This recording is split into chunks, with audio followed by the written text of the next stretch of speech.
Hi there, my name is Sam, and I'm going to tell you today about comma usage. So I'm going to tell you about a few different ways that you can use commas. The first way you can use a comma is to join two sentences using Fanshawe conjunctions, otherwise known as coordinating conjunctions. These conjunctions stand for and, nor, but, or, yet, and so.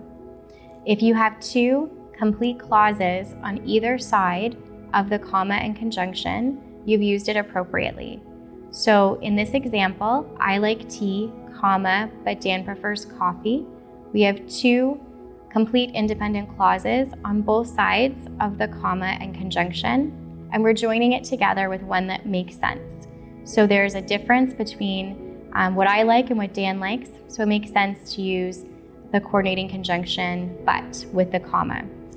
Now with this, you have to have the comma with one of those conjunctions. You can't use the comma to join two independent clauses all by itself. The second way you can use a comma is to separate words, phrases, or clauses in a list. In this example, the words coffee, tea, and cookies are being separated in a list. So you can see there's a comma after coffee and after tea. In most academic styles, you should have the comma before the and in a list of items. In the next example, you can see how you can have commas separating more than one word. So you can have commas separating phrases and clauses in a list as well. So in this case, going to the beach, hiking in the woods, and climbing mountains are all separated by commas. Separating commas in lists helps the readers distinguish between the different items in the list. You can also use commas to separate introductory words or clauses and phrases at the beginning of sentences.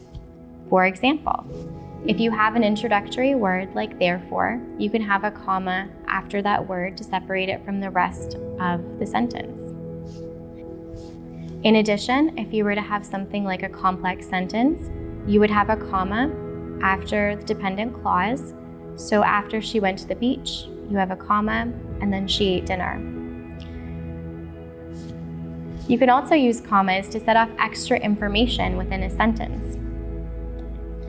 So in this sentence here, you can see who is turning 60 this year is extra information, and it's being set apart from the rest of the sentence through comma use.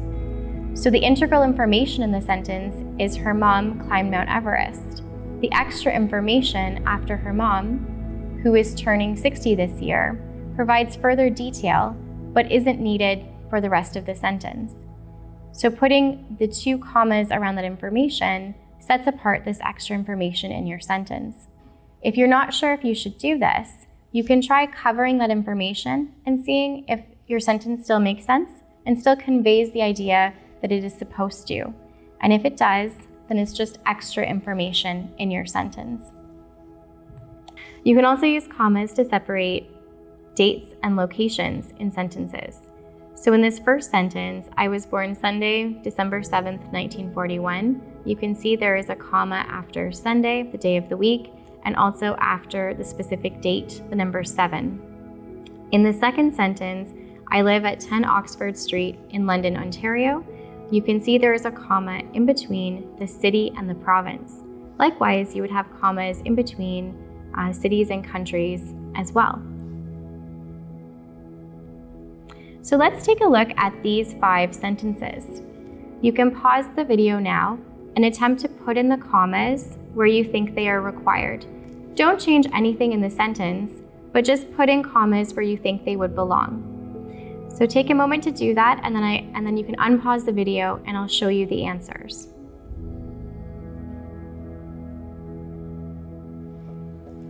So here are the answers to those 5 questions.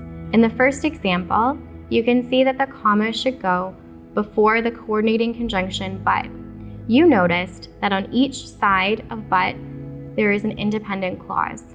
Both of those pieces could be their own sentences. So you knew that you should use the comma plus that coordinating conjunction that was already there in order to join those pieces together. The second example, you would have put the commas after down the road, after road, and then also after over the hill to separate those items in a list of items in that sentence. The third example, you put the comma after the dependent clause in that complex sentence. So here you see, although anyone can plant flowers, landscape designers create living works of art in their gardens. So you have that comma after flowers, separating again the first dependent clause from the rest of the sentence, the independent clause that comes after. Example number 4, Andrea, a childhood friend, always gives the best advice. A childhood friend is extra information. So you recognize this and you put commas around that extra information. Example 5, she moved to Paris, France on August 29th, 1999. So here you have separated Paris from France with a comma and 29th from the year. If you have questions about this or any other aspects of writing or citations, I'm happy to help. Please reach out. For more information, check out our other videos or go to the library website. You can find our links in the description below. Thank you so much for watching. I hope you have a great day.